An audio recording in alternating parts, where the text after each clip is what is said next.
Number 10. The mind's gaslighting. Remember that incredibly embarrassing thing you did in high school? Or that devastating breakup that felt like the end of the world? If you think about it now, the memory probably doesn't sting as much. It's still there, but the emotional charge has faded like an old photograph left in the sun. You probably think you've just matured or moved on, but what if it was all a trick? This is a well-documented phenomenon in psychology known as the fading affect bias. Your brain is a selective historian, and it's wired to forget bad memories faster than good ones. Think of your brain's memory storage as a filing cabinet. When you have a positive experience, the brain puts it in a sturdy manila folder and labels it clearly. When you have a negative experience, your brain puts it in a flimsy paper sleeve, scribbles a note to shred this later, and puts it behind all the good stuff. The reason for this is surprisingly simple. Your brain wants you to be happy. It's trying to maintain a positive self-image and a sense of optimism about the future. But there's something unsettling about this. It means your perception of your own past isn't a perfect record. It's a carefully curated playlist. You're not just moving on. Your brain is actively, and without your permission, editing the script of your life to make you the hero of a much more pleasant story. Basically, your brain is a world-class public relations firm, and its only client is you. Number 9. The imposter you know. Imagine sitting across the dinner table from your spouse of 15 years. You've shared a life, raised kids, and have 1,000 inside jokes. But suddenly, as you look at them, a small, unsettling voice in your head whispers, "That's not them." Not as a metaphor, not as a joke. You genuinely believe the person you love has been replaced by a perfect yet soulless copy. Welcome to the terrifying world of Capgras syndrome, a rare but deeply disturbing neurological disorder. People with Capgras syndrome can visually recognize their loved ones perfectly fine. They know what their face looks like, and they can pick them out in a crowd. The visual part of the brain is working. The problem is a glitch in the emotional circuits. The connection between the visual recognition part of the brain, the fusiform gyrus, and the emotional processing part, the amygdala, is severed. So you see the face you know, but you don't feel the love, the familiarity, or the emotional connection you should. It's like your brain is a security system with a broken wire. The camera works, but the alarm system doesn't go off. You know the person looks identical, but your gut instinct tells you they're a threat. Your brain has created a scenario more terrifying than any horror movie. The most important person in your life is now a stranger, and you're the only one who can see it. Number 8. The ghost in the machine. You wake up one morning and the world is exactly as you left it. The sun is shining, birds are chirping, but you feel different. Not sick, not sad, empty. You look at your hands and feel nothing. You try to pinch yourself and you feel nothing. A quiet certainty settles over you. You are dead. This is the Cotard delusion, one of the most bizarre and profoundly disturbing psychiatric conditions in existence.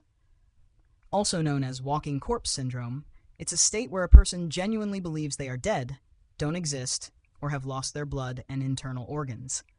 The person is physically alive, breathing, and walking around, yet they are completely convinced they are a corpse. Their brain has essentially turned the lights off on their sense of self. They're not just depressed, they've lost their fundamental sense of being. The creepy part? The science suggests this may be linked to a breakdown in the same brain regions involved in the Capgras delusion. Your visual cues and your internal sense of self have been disconnected, and your brain's storyteller has come up with the most horrifying possible explanation. It's like your operating system crashed, and the last error message it displayed was, "User not found." Number 7. The God helmet. What exactly is a spiritual experience? Is it a profound connection to the universe, a moment of divine clarity, or a deep sense of oneness with something greater? Whatever you believe, it's supposed to be an awe-inspiring, deeply personal moment. So what if I told you that all of that could be replicated by wearing a helmet? A specific device known as the God helmet, developed by neuroscientist Michael Persinger, is designed to do just that. It uses weak electromagnetic fields targeted at the temporal lobes of the brain. The results are nothing short of creepy. Subjects with no prior religious belief or spiritual background reported a profound sense of a presence in the room with them. Some felt the touch of an angel. Others felt they were talking to God. Still others simply felt a deep sense of emotional connection to the universe. Now, a lot of the initial claims have been challenged and replicated with varying results, but the core idea remains. You can induce a sense of awe and spiritual wonder just by stimulating a specific part of the brain. The creepy part is that this machine suggests our sense of the divine might be less about a profound universal truth and more about a specific, predictable neurological function. It's like finding out the awe you feel when watching the sunset is just your brain's response to a specific combination of light wavelengths. But in this case, the sunset is just a bunch of wires in a helmet. Number 6. The ghost in your body. Have you ever had an itch on your back that you just couldn't reach? It's annoying, maybe a little frustrating, but you know where the itch is and you know why it's there. Now, imagine feeling an itch on a part of your body that no longer exists. Welcome to the world of phantom limb syndrome. This is a terrifyingly common condition where people who have lost a limb continue to feel sensations, including intense pain in the missing limb. The sensation can be so vivid they'll swear they can feel their missing hand clenching into a fist, or their missing foot cramping. The accepted theory is that our brain has a dedicated map for our entire body, and when a limb is removed, the neural circuits for that part of the map don't just disappear. They get stuck. They're still firing, sending signals for a hand that isn't there, and without the feedback from the limb itself, the brain interprets these confused signals as pain. Your brain is essentially running an old, ghosted program that it can't delete. The ghost in the machine isn't some ethereal spirit. It's a residual signal from a body part that's long gone, trapped in the infinite feedback loop of your own mind. Number 5. The brain's loudest prank. The lights are off, you're snug in bed, and you're just starting to drift off to sleep when crash! A noise like a firecracker, a gunshot, or a cymbal clash erupts inside your head. You jolt awake, heart pounding, convinced something has happened. But there's nothing. No broken windows, no burglar, no explosion. You've just been subjected to exploding head syndrome. Despite the dramatic name, it's a harmless but deeply unsettling phenomenon where you hear a loud, imagined noise right as you're falling asleep or waking up. The theory is that it's a neurological hiccup. As your brain begins its nightly shutdown procedure, it normally turns off the auditory neurons last. For some reason, in a person with exploding head syndrome, those neurons misfire, and instead of powering down quietly, they all fire at once, like a dramatic flashbang of noise. Your brain, in that weird borderland between wakefulness and sleep, experiences this neural burp as a shocking sound. It's a prank from your own biology, an auditory hallucination that your brain plays on you when you're at your most vulnerable. Number 4. A sensory crossover. What does the color red taste like to you? Or what does the sound of a fire truck siren feel like on your hand? For most of us, those questions are nonsensical. Our senses are neatly compartmentalized. Your eyes see, your ears hear, your tongue tastes. But for about 4% of the population, their brain's wiring is a little creative. This is a condition called synesthesia, and it's when a person experiences a crossover of their senses. They might taste colors, hear textures, or see sounds.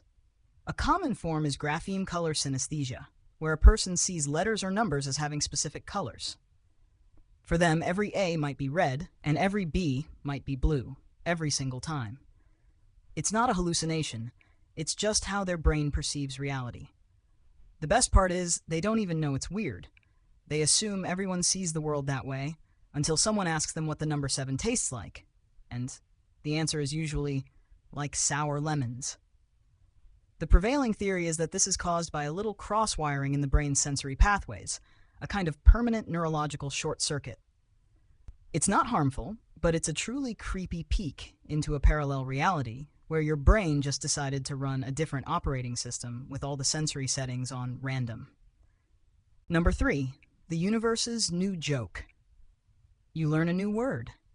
It's obscure, maybe a little weird, and then out of nowhere you start seeing it everywhere. In a book, on a billboard, in a news article, or maybe you just bought a specific model of a car, And now it seems like every single car on the road is that exact same make and model.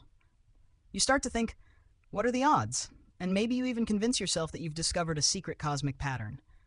Congratulations. You've just experienced the Baader-Meinhof phenomenon, a glitch in your brain's selective attention and cognitive bias. The fancy term for it is frequency illusion. It's not that the word or the car wasn't there before, it's that your brain wasn't paying attention to it. Now that your brain has a new mental tag for that specific thing, it starts to notice it everywhere. Your brain is essentially playing a trick on you, convincing you that a coincidence is a conspiracy. You think you've unlocked a secret of the universe, but really, you've just unlocked a new bug in your own perception. Number 2, the stranger within. We've all experienced déjà vu, that fleeting, weird sensation that you've lived this exact moment before. But what about the opposite? What if you looked at something perfectly familiar, a word, a song, your own face, and it suddenly felt completely foreign? This is a spooky neurological experience called jamais vu, a French term that means never seen. It's a glitch in the brain's familiarity network. It's when your brain knows something is real, it knows you should know it, but the feeling of recognition just isn't there. You could be looking at a word like apple, and your brain will tell you it looks like gibberish. You'll stare at your own reflection in the mirror and think, who is that? It's your brain gaslighting you in real time about your own life, making the familiar feel alien and unsettling. The most common way to experience this is to repeat a word over and over again until it loses all meaning. The creepiest part of jamais vu is how it reveals the fragility of your reality. Your entire sense of self, your connection to your past, and your understanding of the world around you is dependent on your brain's ability to correctly tag things as familiar. When that tiny little function breaks down, the world you thought you knew becomes a stranger. Number 1, the face in the crowd. You know that awkward feeling when you pass someone you know on the street, but you can't remember their name? That's just a regular brain hiccup. Now imagine that feeling, but on a much larger, more terrifying scale. Imagine looking at your own mother and not knowing who she is. This is the reality for people with a condition called prosopagnosia, or face blindness. This isn't a problem with their eyes or their memory. They can see a face perfectly fine, but the part of their brain that's supposed to piece together the information and say, hey, that's Brenda from accounting, is simply not working. The fusiform gyrus, a small region in the temporal lobe, is basically on permanent vacation. For a person with prosopagnosia, every new person they meet is a stranger, no matter how many times they see them. They have to rely on other cues to recognize people, a person's hair, their voice, their unique walk. It's like their brain is trying to run a facial recognition program with a corrupted file. The creepiest part is the total loss of connection. The one thing we're all wired to do, from the moment we're born, is look at a face and find meaning. To a person with prosopagnosia, the face of their loved one is as blank and meaningless as the face of a mannequin. The one person you should know better than anyone else has become just another face in the crowd.